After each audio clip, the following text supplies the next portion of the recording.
उधर वसुदेव जी महाराज जब कन्या को लेकर के पहुंचे जेल में, उस कन्या ने रोना शुरू किया। जो कन्या जेल में पहुंची रोना शुरू किया। अब देवकी चुपा रही है, बेटी चुप हो जाओ नहीं तो तुम्हारा कंस मामा आएगा और तुम्हें मार देगा। जो कन्या के रोने की आवाज सुनी, सेवक दौड़े दौड़े गए कंस के पास। देखो, जो कन्या ने जेल में प्रवेश किया, हथकड़ी बेड़ी पड़ गई, ताले पड़ गए, फाटक बंद हो गए, पहरेदार जाग गए, और रात में आपने कथा सुनी कि भगवान ने अवतार लिया, तो ताले खुल गए, फाटक खुल गए, पहरेदार सो गए और हथकड़ी बेड़ी भी खुल गई। इसका मतलब ये कि जहां भगवान अवतार लेते हैं या जहां भगवान होते हैं वहां किसी प्रकार का बंधन नहीं होता है, और माया में सारे बंधन ही बंधन होते हैं। कन्या कौन है? बोले योग माया, और योग माया में सारे बंधन ही बंधन होते हैं। माया हमें नहीं पकड़े, हम खुद माया को पकड़े। माया ने हमें नहीं जकड़ रखा है। बंधेव कीर मरकट की नाई, सो माया बस भयो गुसाई, बंधेव कीर मरकट की नाई। कीर माने तोता। तोता पकड़ने वाले क्या करते हैं? जंगल में जाकर के एक नलिनी नाम का यंत्र बनाते हैं, घुमावदार लकड़ी, नीचे अनाज के दाने बिखेर दिए, और जो तोता आया लकड़ी पर बैठा, लकड़ी घूम गई। अब पंजे ऊपर को है, पीठ नीचे को है। अब तोता समझता है कि मुझे किसी ने पकड़ लिया, लेकिन तोते को किसी ने नहीं पकड़ा, तोता खुद लकड़ी पकड़े हुए, छोड़ नहीं पा रहा। बंधेव कीर मरकट की नाई, मरकट माने बंदर, बंदर का उदाहरण दिया। बंदर पकड़ने वाले क्या करते हैं? छोटे मुंह की मटकी लेकर के जंगल में गड़ा दी, चने के दाने भर दिए, चारों तरफ बिखेर दिए। बंदर आया, गटागट उठा के चने के दाने खाने शुरू कर दिए। तब तक देखा मटकी के अंदर तमाम चने भरे, हाथ घुसेड़ दिया, मुट्ठी भर ली। अब मुट्ठी जब भर ली तो बाहर निकल नहीं रही। अब बंदर सोचता है अंदर हमें किसी ने पकड़ रखा है। किसी ने नहीं पकड़ रखा, वो खुद मुट्ठी नहीं खोल रहा है। उसी प्रकार माया ने हमें पकड़ नहीं रखा, माया को हमने खुद पकड़ रखा है। इसलिए जहां माया होती है वहां सारे बंधन ही बंधन होते हैं। कन्या ने रोना शुरू किया, देवकी समझा रही। सेवक जाकर के पहुंचे कंस के पास, महाराज पदव हो गया क्या? बोले 8वीं संतान जन्म ले चुकी है। कंस खुली आंख स्वप्न देख रहा है। कंस रात्रि का प्रहर है, चतुर्थ प्रहर, स्वप्न देख रहा है। देखो, स्वप्न दो प्रकार के होते हैं। स्वप्न दो प्रकार के होते हैं, एक स्वप्न सत्य होता है, एक स्वप्न झूठ होता है। झूठ स्वप्न कौन सा होता है? बोले झूठ स्वप्न होता है जो रात में शाम को भोजन करके लेटे और चारपाई पर जो पीठ लगी, आंख लगी, स्वप्न चालू। हम दिल्ली में लाल किले पर घूम रहे, आगरा का ताजमहल हमने खरीद लिया। शाम को जो स्वप्न देखा जाए ये बिल्कुल झूठा होता है, लेकिन रात्रि के चतुर्थ प्रहर में देखा हुआ स्वप्न निश्चित सत्य ही होता है। रामचरितमानस में दोनों प्रकार के स्वप्नों की चर्चा है। एक स्वप्न झूठा है, कौन? बोले जो सपने सर काटे कोई, तो बिन जागे न दूर दुख होई। जाग गए, स्वप्न टूट गए, सब झूठा है। और एक दो जगह स्वप्न देखा गया रामचरितमानस में, और दोनों जगह सत्य हुआ। भरत जी ने ननिहाल में स्वप्न देखा, देखई रात भयानक सपना, जाग करही कटकोटि कल्पना। भरत जी महाराज ने ननिहाल में स्वप्न देख रहे कि हमारे पिताजी को किसी ने कीचड़ में गिरा दिया। तो सुबह होकर के महाराज बड़ा क्लांत मन है। अब एक स्वप्न देखा है त्रिजटा ने।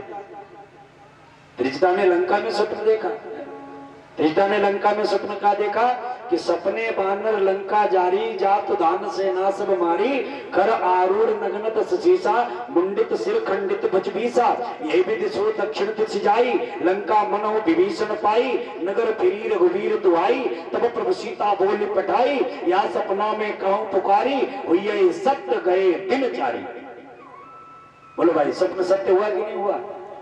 त्रिजटा ने जो रात्रि के चतुर्थ प्रहर में स्वप्न देखा वो सत्य हुआ। हम लोग भी स्वप्न देखते हैं, कभी बुरा स्वप्न देखते हैं, कभी अच्छा स्वप्न देखते हैं, और हम लोग कम देखते हैं, हमारी माताएं महीने ज्यादा स्वप्न देखती हैं। हाँ। और एक बात बताएं, अगर अच्छा स्वप्न देखा है तो बढ़िया बात है, अच्छा स्वप्न देखा है अच्छी बात है।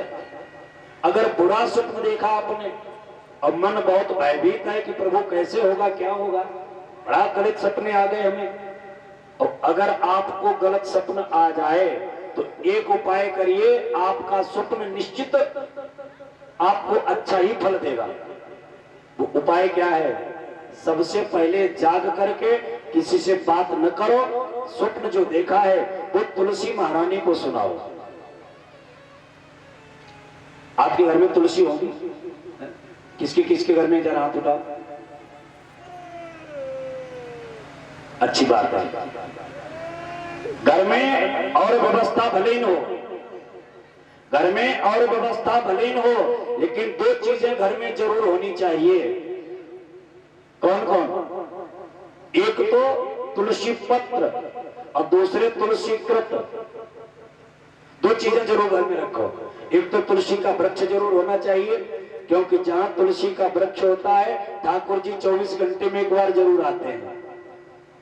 अजहु तुलसी का हरि प्रिय। तुलसी का वृक्ष, तुलसी का दल इतना प्रिय है ठाकुर जी को कि जहां वृक्ष होता है तुलसी का, वहां हमारे ठाकुर जी भागे भागे चले जाते हैं। इसलिए तुलसी का वृक्ष जरूर घर में होना चाहिए। दूसरे, तुलसी कृत जरूर घर में होनी चाहिए। तुलसी कृत मतलब रामचरितमानस। देखो, कुछ लोग कहते हैं रामायण और रामचरितमानस एक ही बात है। एक बात है, अलग अलग है। रामायण अलग है और तुलसीकृत रामचरितमानस अलग है। आप कहेंगे अजीब बात बताएं। रामायण जो है वो त्रेता युग में लिखी गई श्री वाल्मीकि जी के द्वारा, वो है रामायण। और ये तुलसीकृत रामचरितमानस जो है ये तुलसीदास जी ने कलयुग में लिखी, आज के 5-7 साल 100 वर्ष पहले, 500 वर्ष पहले लिखी। तो घर में तुलसीकृत होना बहुत आवश्यक है, तुलसीकृत का पाठ होना बहुत आवश्यक है। जिस घर में रामचरितमानस का पाठ होता है उस घर में हनुमान जी महाराज जरूर जाते हैं। हनुमान जी महाराज जहां रामचरितमानस का पाठ होता है जरूर जाते हैं। और हनुमान जी जहां जाते हैं ना, वहां फिर एक असुविधा नहीं होती है। हाँ, कौन सी? बोले माताएं बाल खोल करके खोपड़ी हिलाने लगती। बोले कौन? बोले हम नंगिन चुराए, हम बरम रक्कस है, हम महमदा है। ये व्यवस्था नहीं हो पाएगी। जहां रामचरितमानस का पाठ होगा, हनुमान जी महाराज होंगे, तो हनुमान जी कहते हैं जहां हम होते हैं वहां भूत पिशाच निकट नहीं आवे, महावीर जब। तो ये खोपड़ी हिलाना बंद कर जाएंगे, वे नहीं हिला पाएंगे। इसलिए घर में तुलसी पत्र और तुलसीकृत दो चीजें बहुत अनिवार्य है, जरूर रखो। तो स्वप्न सबसे पहले किसको सुनाना है? तुलसी महारानी को। कैसा भी देखो, स्वप्न तुलसी को सुनाइए, आपको अच्छा फल मिलेगा। कंस स्वप्न देख रहा है, दौड़ा दौड़ा उठ करके गया, जाकर के फाटक खुलवाए गेट के और देवकी की गोद से कन्या को छीन लिया। कन्या रो रही है, वो कन्या भी रो रही है, देवकी भी रो रही है। देवकी विचार करती है कि मैंने अपने लाला को बगैर सूचना के पहुंचा दिया गोकुल में। हमारे लाला की तो व्यवस्था कर रही होगी देवकी यशोदा, और उसके बेटी को अगर मैं मरवा दूंगी कितना अधर्म होगा। कंस के हाथ जोड़े, भैया इसे मत मारो, ये तो तुम्हारी भांजी है। और वीर पुरुषों को शोभा नहीं देता है किसी कन्या, स्त्री या अपंग व्यक्ति पर हाथ उठाए। कंस ने कहा मान लिया इसे मुझे कोई खतरा नहीं, कोई कष्ट नहीं, लेकिन इसका होने वाला पति या पुत्र मुझे मार सकता है। छीन लिया देवकी की गोद से कन्या को, पत्थर पर पटकना चाहा, हाथ से कन्या छूट गई, आकाश में पहुंची, विंध्याचल पर्वत पर अष्टभुजी दुर्गा देवी का स्वरूप धारण कर लिया। बोलिए दुर्गा मैया की। दुर्गा देवी का रूप धारण किया, आकाशवाणी हुई, किम मया हतया मंद जाता खलु तवांतकृत यत्र क्वा पूर्व शस्त्रमां हिंसी कृपणान् वृथा। किम मया हत्या मंद, अरे मंद बुद्धि कंस, तू मुझे क्यों मारना चाहता है? किम मया हत्या मंद जाता खलु तवांतकृत, अरे तेरा अंत करने वाला पैदा हो चुका है। कहां पैदा हो चुका मैया? कोई गांव है, कोई नाव है, कोई ठाव है? बोले नहीं, यत्र क्वा, यही कहीं, यही कहीं, यत्र क्वा पूर्व शस्त्रमा हिंसी में कृपणान वृथा। तो मुझे व्यर्थ मारना चाहता है, तुझे मारने वाला तो यही कहीं पैदा हो चुका है। आजकल के आधुनिक कवियों की कल्पना है, कहते हैं कि तेरे काल का अरे मूर्ख गोकुल में जन्म हो चुका है। भागवत जी में ऐसा कुछ नहीं, भागवत जी में किसी स्थान का, किसी गांव का कोई वर्णन नहीं। यत्र क्वा पूर्व शत्रुमा, यही कहीं तुझे मारने वाला पैदा हो चुका है। अब कंस डर गया कि मैंने अरे राम राम बहन देवकी के 6 पुत्र मार दिए, बहुत अपराध किया। जाकर के अपनी बहन बहनोई के चरणों में गिर गया, रोने लग गया। अहो भगिन्यो भामा, अय बहन, अय बहनोई, मुझे क्षमा कर दो, मैंने बहुत बड़ा पाप किया है। मैंने आपके 6 पुत्रों को मार दिया, बहवो हिंसिता सुता, और 6 पुत्र मार दिए, मुझे क्षमा कर दो।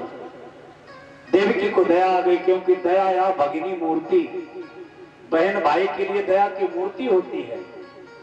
भाई कितने भी अत्याचार कर ले, कितना भी नाराज हो जाए, लेकिन अगर भाई को परेशान सुनेगी बहन, तो महाराज तुरंत दौड़ी दौड़ी आएगी।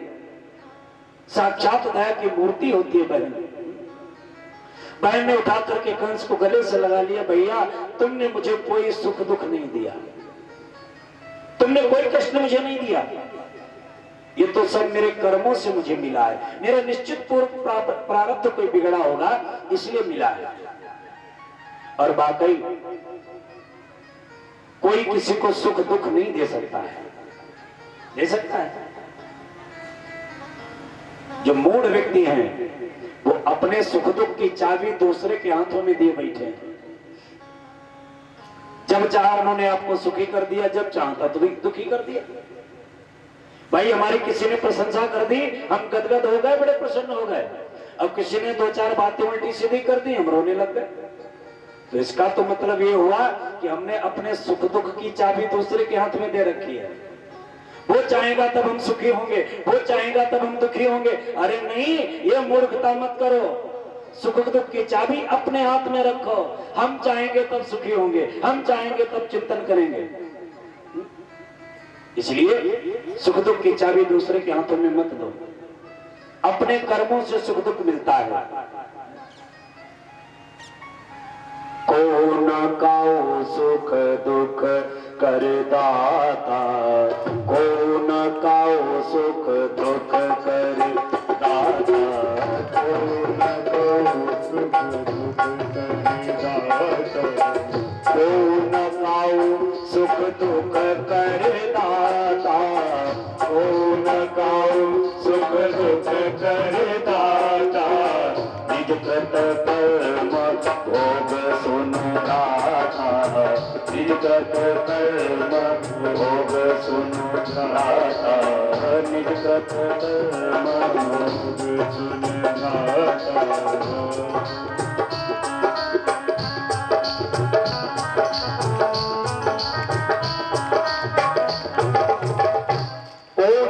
सुख दुख कर दाता, कोई किसी को सुख दुख नहीं दे सकता है।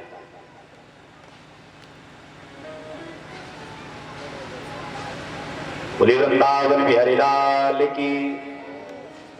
कोई बात नहीं है, स्वाभाविक है।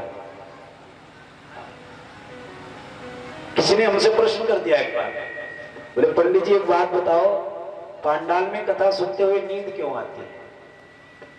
आती है वाकई। हमने उससे पूछा, हमने कब पिक्चर देखते हुए कभी नींद आई? बोले महाराज नहीं आती है, 3.5 घंटे की होती है, खींच के देखते हैं। हमने कहा डांस देखते हुए कभी नींद आई? बोले नहीं आई। बोले यही तो हम पूछ रहे कि पांडाल में नींद क्यों आती है? हमने कहा एक बात बताओ, आप खेत से हारे थके हुए आओ, गर्मी का मौसम हो और बढ़िया एसी रूम आपके लिए खोल दिया जाए, जहाँ एसी लगी हो, बढ़िया डल्लप का गद्दा पड़ा हो और आप लेट जाओ, तो नींद आएगी कि नहीं? बोले महाराज तुरंत आएगी। हमने कहा जेठ का महीना हो, दोपहरी का समय हो और खेत में कांटों के ऊपर बिस्तर लगा दिया जाए, सोओगे? बोले नहीं सोएंगे महाराज, कितने भी थके हो। तो हमने कहा नृत्य जो है वैश्याओं का या पिक्चर जो है, ये खेत में पड़े हुए कांटों के ऊपर बिस्तर है, यहाँ नींद आने वाली नहीं है। और पांडाल में एसी रूम है और सारी सुख सुविधाएं हैं, मन शांत हो जाता है, नींद आना स्वाभाविक है। जब मन शांत होता है तब नींद आती है, इसलिए पंडाल में नींद आना स्वाभाविक है। अगर आ जाए तो उसके लिए थोड़ा बहुत उपचार करते रहे, संकीर्तन वगैरह होता रहे। बोले वृंदावन बिहारी लाल की। तो कोई किसी को सुख दुख नहीं दे सकता है। कंस को देवकी ने समझाया, कंस पहुंचा अपनी सभा में, मंत्रणा की, मंत्रियों से कहा भैया मैंने देवकी के 6 पुत्र मार दिए और मेरे काल यही कहीं पैदा हो चुका है, तो क्या करेंगे? मंत्री ने परामर्श दिया, महाराज जितने भी क्षेत्र के अंदर के बच्चे पैदा हुए हैं ब्रजमंडल में, वो सब मरवा दो, उन्हीं में कहीं तुम्हारा काल छुपा होगा, वो भी मर जाएगा। देखो मूर्ख और संख ये दूसरों के फूकने से बचते हैं, इनमें अपनी कोई कला नहीं होती। शंख पूरा दिन रखा रहे, एक बार भी नहीं बजेगा, और जो उठा करके किसी ने मुंह लगा के भूख लगाई, बजने लगा। यही हाल है मूर्ख का। मूर्ख पूरे दिन चुपचाप बैठा रहेगा, और जो लोगों ने आकर के कान भरने शुरू किए, अरे भैया बे तुम्हारे लिए ही सिखाई देते, अब तो आते सब मरवा दो, काल होगा वो मर जाएगा। कंस ने कहा बिल्कुल ठीक कहा। कंस ने कहा महाराज मारने कौन जाएगा? तो एक बकासुर नामक दैत्य था, उसकी बहन थी जिसका नाम था बकी, बकी जिसे हम पूतना के नाम से भी जानते हैं। बकी नाम की राक्षसी आई, उसका काम ही था क्या? बोले राक्षसी रुधिरासना, राक्षसी थी। कंसेन परिता घोरा पूतना बाल घातनी शिशुंसचार निघ्नन्ति प्रग्राम ब्रजादिशो। कंस के द्वारा भेजी हुई पूतना अपने स्तनों में कालकोट नामक जहर लगा करके चली और विचार किया कि मैं जाकर के ब्रजमंडल में जितने भी बच्चे हैं उनको दूध पिलाऊंगी, वो मर जाएंगे। आकाश में उड़ती हुई चली, नंद के गोकुल के ऊपर से निकली तो क्या देखा? बाबा नंद के आंगन में बहुत बड़ी भीड़ लगी है। बुढ़ापे में लड़का हुआ है ना, तो 10,000 लोग आ रहे, 20,000 जा रहे, कोई आ रहा, कोई जा रहा, कोई दान ले रहा, कोई दान दे रहा, बड़ा आनंदोत्सव मनाया जा रहा है। पूतना ने विचार किया और यशोदा मैया ने छोटे से पालने पर कन्हैया को लिटा दिया आंगन में। आज 6ठा दिन है भगवान के अवतार का, आज 6ठा दिन है। 6ठे दिन आई थी पूतना। माताएं 6ठे दिन क्या करती हैं? छठी, बच्चे की छठी होती है। इस दिन क्या करती है माताएं? अपने बच्चे को खूब बढ़िया नहलवा धुला करके कपड़ा पहनाती है, बढ़िया नए, बढ़िया बढ़िया मोटा मोटा काजल लगाती है, ठिठौना लगा देती है। इस दिन माताओं को बच्चों को ठीक से सजाना चाहिए, क्योंकि इसी दिन ब्रह्मा जी उस बच्चे का भाग्य लिखते हैं। जो कछ विधि ने लिख दई 6ठी रात के अंक, 6ठी रात्रि में ही बच्चे का भाग्य लिखा जाता है। इसलिए बच्चा अगर तुम्हारा सुसज्जित होगा, साफ सुथरा होगा, तो ब्रह्मा जी बढ़िया भाग्य लिखेंगे। अगर बच्चा गंदा संदा हुआ, मुंह नहीं धुला हुआ, तो वैसे टूटी कलम से लिख देंगे उठपटांग। इसलिए बच्चे को ठीक से सजाओ। दूसरी बात, 6ठे दिन ही बच्चे पर तमाम आपत्तियां भी आती हैं। वृद्ध माताएं बूढ़ी बाड़ी जानती होंगी, छठी वाले दिन कोई भी माँ बहन अपने बच्चे को अकेला नहीं छोड़ती है और छोड़ना भी नहीं चाहिए, क्योंकि इसी दिन तमाम आपत्तियां बाधाएं विपदाएं आती हैं बच्चे के ऊपर। छठी वाले दिन कभी अकेला बच्चे को मत छोड़ो। छठी वाले दिन पूतना आई, विचार किया इतना बड़ा नंदोत्सव चल रहा है, इतना भयंकर रूप हमें कोई अंदर नहीं जाने देगा। नीचे उतरी और इतने सुंदर ब्रजमाला का वेश बनाया। सुखदेव जी कहते परीक्षित कर लो दर्शन, ऐसा लग रहा है कि लक्ष्मी जी नारायण से मिलने जा रहे हैं, इतना सुंदर स्वरूप। अंदर प्रवेश किया तो क्या देखा, यशोदा मैया पालने के पास बैठी है। मैया बधाई हो। मैया ने कहा बहन बहुत बहुत बधाई, आओ बैठो। बैठ गई। आज तुम्हारे लाला का जन्म सुना तो मैं दौड़ी दौड़ी चली आई, मुंह पे रहो नहीं गयो और मैं चली आई, मैया बहुत बहुत बधाई। मैया ने कहा बहन एक बात पूछे। पूछो, बुरा तो नहीं मानेगी? नाना मैं क्यों बुरा मानने वाली, तू पूछ। बहन मैंने आज से पहले तो को कबू ना देखो, कहाँ की रहने वाली है, कहाँ परिचय था तुम्हारो? अरे पुत्र ने कहा बहन तुमने नहीं देखा, लेकिन मैं तो तेरे घर आ चुकी हूँ। बहुत दूर का रिश्ता बता दिया, तुम्हारी चाची की, मौसी की, नानी की, बुढ़िया की, ननद, बहुत लंबा रिश्ता। अच्छा अच्छा अच्छा बहन मैं समझ गई, बैठो बैठो बैठो। मैया लाला तुम्हारा बहुत अच्छा है। मैया बड़ी प्रसन्न हो गई। मैया अगर तुम्हारी इच्छा हो तो लाला को गोद में ले ले। हाँ ले ले ले ले, तेरे तो लाला है, मेरो क्या है? अरे तुम सबन को लाला है, मोरे अकेले थोड़ी ना है, ले ले। पुत्र ने गोद में लिया भगवान ने। पुत्र ने कहा मैया अगर तुम्हारी इच्छा हो तो मैं लाला को थोड़ा दूध पिला दूं अपना। अब मैया ने विचार किया ये कैसी निर्लज्ज औरत है, हर माँ अपने बच्चे को खिलाने के लिए दूसरी माँ को दे देगी, लेकिन उससे ये नहीं कहेगी मैं लाला को दूध पिला दो। तो महाराज पुत्र ने मुंह घुमा, यशोदा ने मुंह घुमा लिया। विचार किया मैं जब देखूंगी नहीं तो ये खुद लौट जाएगी, और जो यशोदा ने मुंह घुमाया, महाराज पोतना को मौका मिला। पोतना ने कन्हैया को लिया, घर से बाहर निकल लिया। पोतना घर से बाहर निकल लिया कन्हैया को लेकर के, अपना स्तन खोल करके कन्हैया के मुंह में दिया। भगवान ने अपनी आंखें बंद कर ली। भगवान ने आंखें क्यों बंद की? यहां पर विद्वानों ने 108 भाव दिए हैं। क्यों आंखें बंद की? 108 भाव तो नहीं, लेकिन 2-4 भाव जरूर बताऊंगा मैं, क्योंकि अगर सारे भाव बताऊंगा तो आज की शिफ्ट इसी में चली जाएगी। भगवान ने आंखें क्यों बंद की? क्योंकि भगवान की एक आंख है सूर्यलोक और एक आंख है चंद्रलोक। तो सूर्यलोक ने अपना दरवाजा बंद कर लिया, चंद्रलोक ने अपना दरवाजा बंद कर लिया। बोले महाराज हम अपने यहाँ तो आने नहीं देंगे, तुम कहीं भी भेजो इसे। पहला कारण ये आंखें बंद की। दूसरा कारण क्या है? दूसरा कारण ये है भगवान ने विचार किया हम तो आए थे माखन मिश्री खाने के लिए, हम तो आए थे माखन मिश्री खाने के लिए, और यहाँ पहुनी खराब हो रही, यहाँ शुरुआती जहर से हो रही है, तो पिए कि न पिए, तो डर के आंखें बंद कर ली। दूसरा कारण।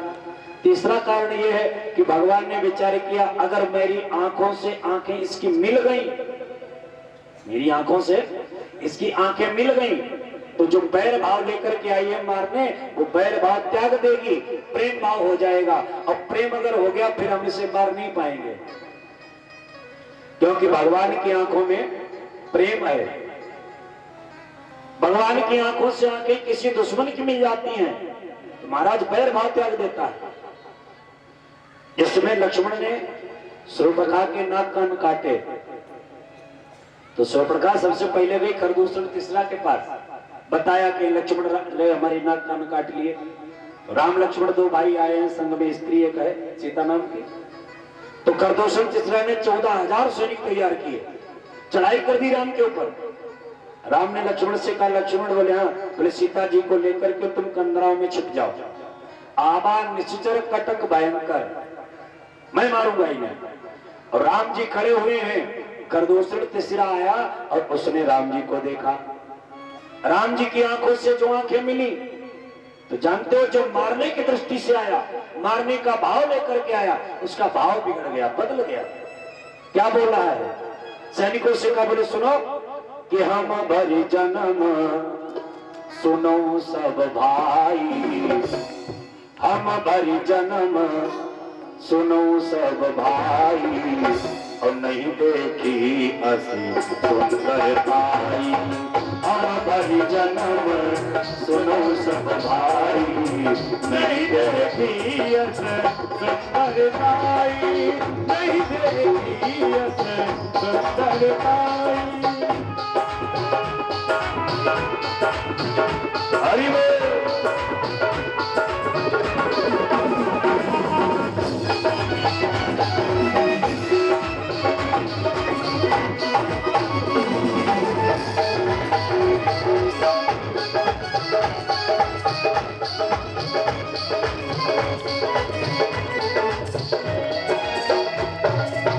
हम भरी जन्म सुनो सब भाई, नहीं देखी असी सुंदरताई, नहीं देखी असी सुंदरताई।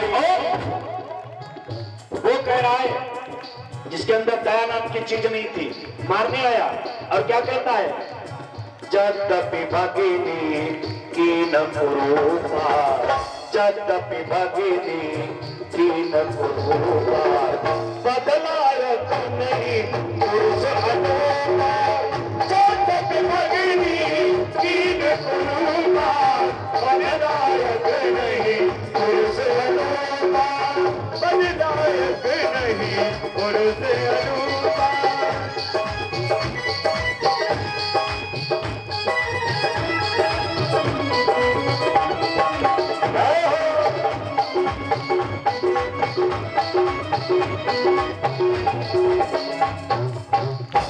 करदोषण तीसरा कहता है, यद्यपि भगिनी कीन कुरूपा, लेकिन बदलायक नहीं। मैंने मारने का विचार त्याग दिया, इतने सुंदर लग रहे हैं, हम हमारी जन्म सुनो सब भाई, नहीं देखी असी सुंदरताई। ऐसा सुंदर व्यक्ति हमने आज तक नहीं देखा, इसे मारने का विचार मैंने बदल दिया।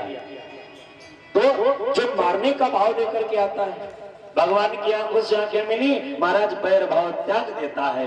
भगवान कृष्ण ने विचार किया, अगर मेरी आंखों से आंखें मौसी की मिल गई तो ये मारने का भाव त्याग देगी, और जब त्याग देगी भाव तो मैं इसे मार नहीं पाऊंगा, इसलिए आंखें बंद की हैं। चौथा कारण यह है, भगवान ने इसलिए आंखें बंद की क्योंकि भगवान ने ध्यान किया है। किसका? बोले भगवान शिव का। भगवान शिव से फोन पे बात की, भगवान को नहीं आई।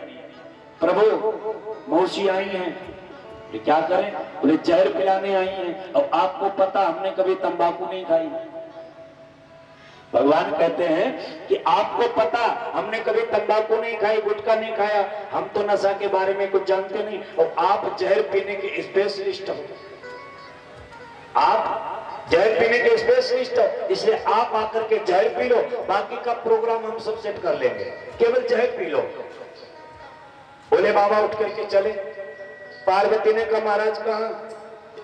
कुछ नहीं, कन्हैया को जहर पिलाने आई, पुत्र जहर पीने जा रहे।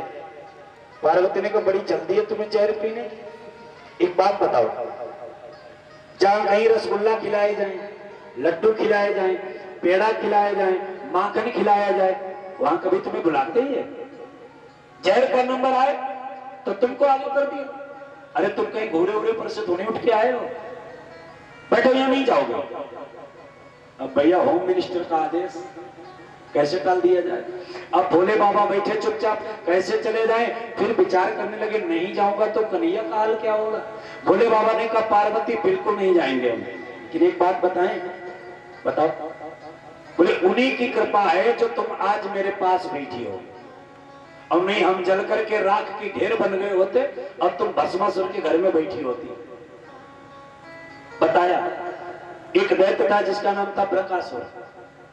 बृकासुर नामक दैत्य ने भोले बाबा की तपस्या की, भोले बाबा प्रकट हुए, बेटा वरदान मांगो। बृकासुर ने कहा बाबा ऐसा वरदान दो कि जिसकी खोपड़ी पे हम हाथ रख दें वही भस्म हो जाए। अच्छा भोले बाबा कुछ ज्यादा भांग खाए थे, हाँ कर दिया। अब भस्मा, तभी तो नाम उसका पड़ा भस्मासुर। भस्मासुर ने विचार किया ला प्रैक्टिकल कर लिया जाए। विचार किया कि पार्वती बड़ी अच्छी लग रही, और भोले बाबा को हाथ रख करके भस्म कर दे, पार्वती से विवाह कर ले। हाथ उठाया भोले बाबा की तरफ जो बढ़ाया, भोले बाबा ने कहा क्या कर रहे हो? बोले महाराज प्रैक्टिकल कर रहे हैं। अरे प्रैक्टिकल नहीं, भस्म हो जाएंगे। भस्मासुर ने कहा तो भी बढ़िया रहेगा, भस्म हो जाओगे। अब सारा नशा भाग गया, आगे आगे भोले बाबा, पीछे पीछे भस्मासुर भाग रहा। ब्रह्मा जी ने निवेदन किया भगवान विष्णु से, प्रभु आप ही रक्षा करो इनकी। तो भगवान ने मोहिनी रूप धारण करके भस्मासुर को भस्म करा दिया। वही बात आज भोले बाबा कहते हैं कि अगर भगवान नारायण न होते तो हमारा तो काम ही खत्म हो गया होता। पार्वती बड़ी लज्जित हुई, महाराज चले जाओ। अब भोले बाबा आए, जहर पान करके चले गए। इधर जो पूतना ने स्तन मुख में रखा, आकाश में उड़ी, जो उड़ी आकाश में, भगवान ने 3 घूंट दूध पिया।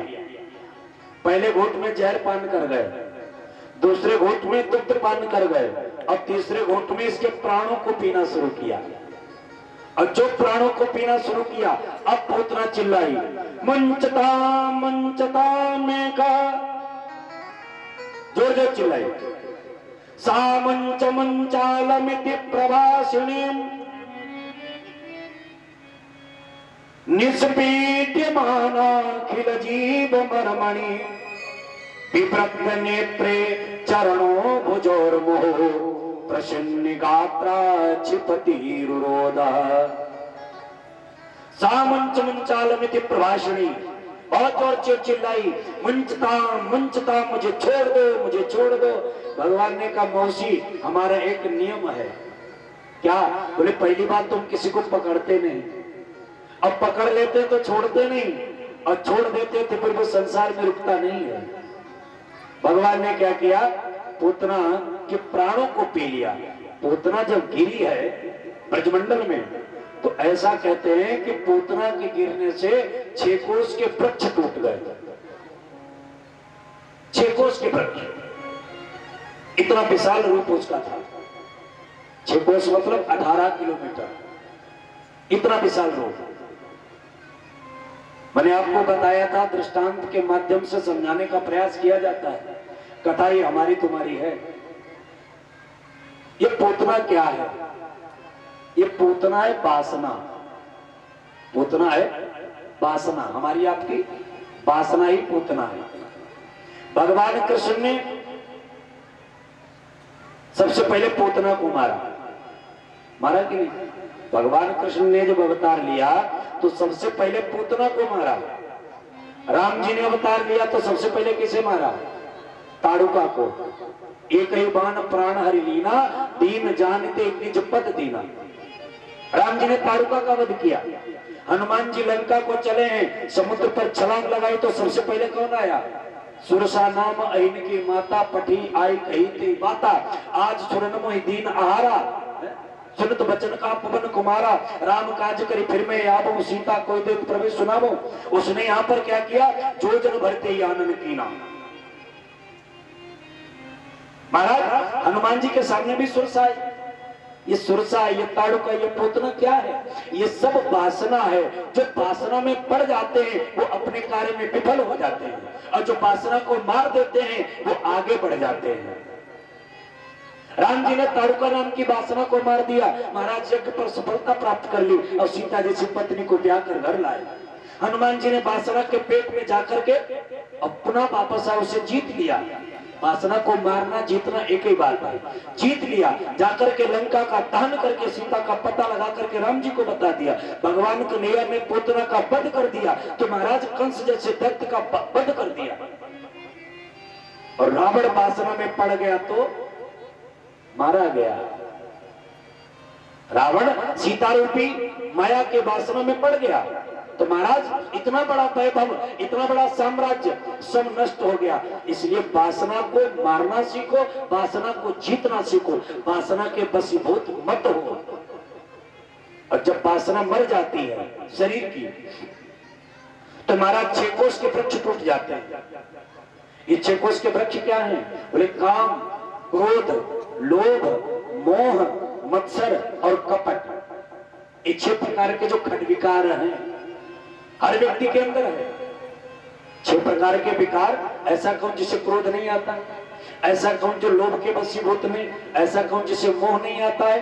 अरे दूसरे की बात छोड़ो महाराज, 3 अवगुण तो राम जी के अंदर भी थे। काम तो नहीं था राम जी के अंदर, काम तो नहीं था, क्योंकि जहां राम था काम नहीं था। लेकिन 3 अवगुण राम जी के अंदर भी थे। कौन? एक तो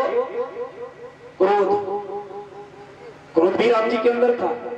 दूसरे लोभ भी राम जी के अंदर था। तीसरे मोह भी था। आप कहेंगे महाराज इसका प्रमाण क्या है? सबसे पहले भगवान ने मोह दिखाया, राम जी ने मोह दिखाया।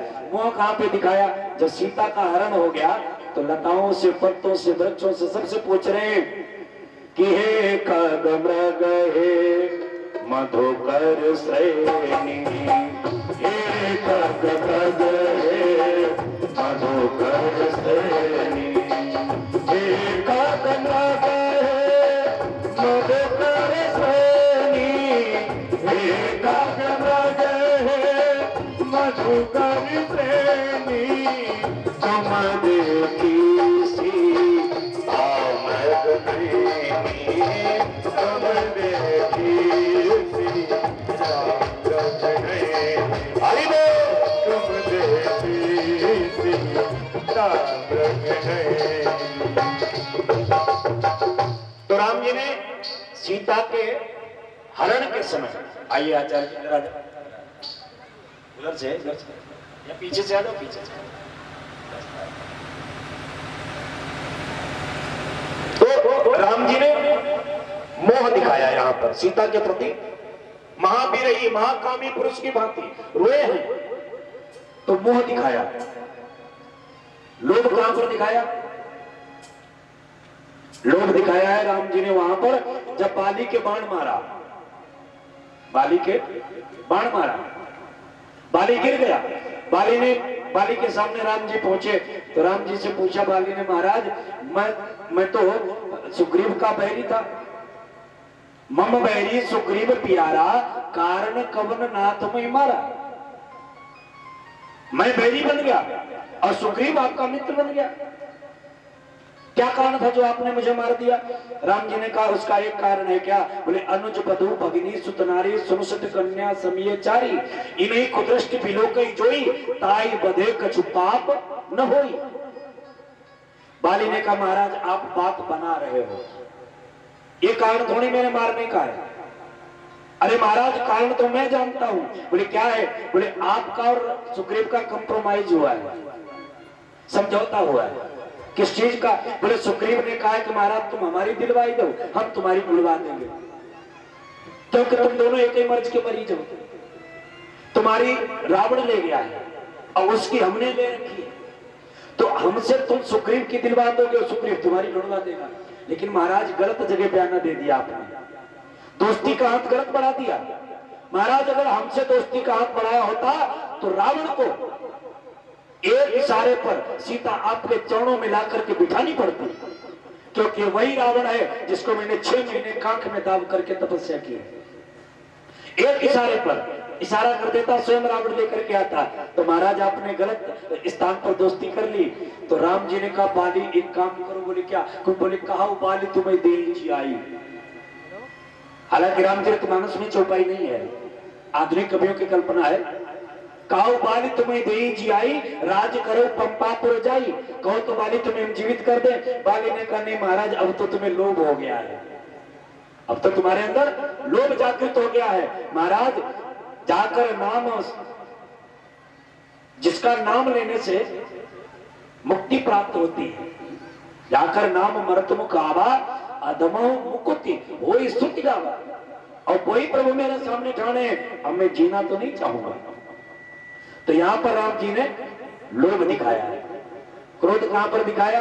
बोले समुद्र के सामने बैठे महाराज 3 दिन हो गए, बिना न मानत जलद जड़ गए 3 दिन बीती, बोले राम सकोप तब भय बिन होई न प्रीति। यहां पर क्रोध दिखाया। तो 6 विकार प्रत्येक जीव के अंदर है। वासना के मरने से ये 6 प्रकार के विकार जो टूट जाते हैं, नष्ट हो जाते हैं, यही 6 कोष के वृक्ष है, टूट जाते हैं। पूतना का प्राणांत हुआ, बाबा नंद दूध दही का कर दिए हुए वापस आ रहे थे तो क्या देखा, विशाल राक्षसी मरी पड़ी। अब कन्हैया अब भी उसकी छाती पर बैठे दूध पी रहे। बाबा नंद ने दौड़ के उठा लिया। बाद में फिर सभी गोप वालों ने काट काट करके उसकी कई चिताएं बनाई, लकड़ी लगा करके उसे जला दिया। पूतना के शरीर से दुर्गंध नहीं, मारा सुगंध आई है। भगवान ने अपना धाम दिया। धाम क्यों दिया? जब वासना उपासना के रूप में बदल जाती है तो वो मुक्ति का मार्ग प्रशस्त करती है।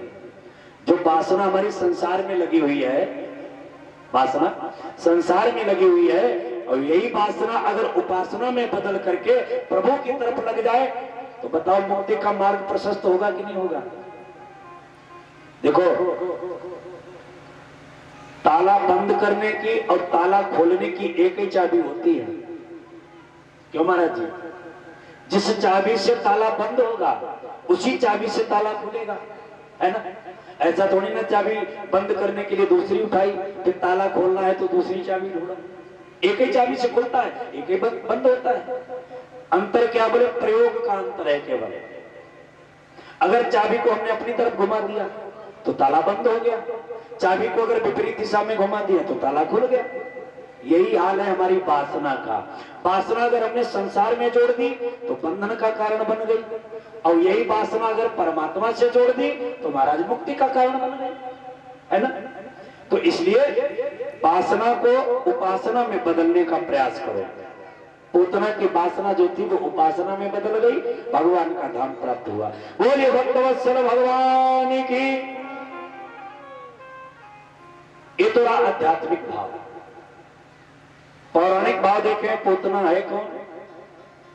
पूतना पिछले जन्म में राजा बलि की कन्या है जिसका नाम है रत्नमाला। पौराणिक भाव से भगवान जब वामन स्वरूप धारण करके गए तो रत्नमाला ने देखा कितना सुंदर बालक है, अद्भुत, अगर ऐसा बालक मुझे मिल जाए तो उसे मैं अपना थोड़ा दूध पिला दूं। भगवान ने उसकी मन की बात स्वीकार कर ली, जाओ रत्नमाला, मैं तुम्हारा दूध भी पीऊंगा। जब भगवान ने बलि को बांध के डाल दिया तब रत्नमाला ने कहा, बच्चा देखने में बड़ा सुंदर लेकिन बड़ा ठीक है, मेरा बच्चा अगर ऐसा होता तो मैं निश्चित उसे जहर पिला करके मार डालती। भगवान ने कहा, जाओ रत्नमाला, मैं तुम्हारा दूध भी पीऊंगा और जहर भी पीऊंगा। वही रत्नमाला पूतना बन के आई तो भगवान ने जहर भी पिया और दूध भी पिया, अंत में अपना धाम भी प्रदान किया है। बोलिए वृंदावन बिहारी लाल।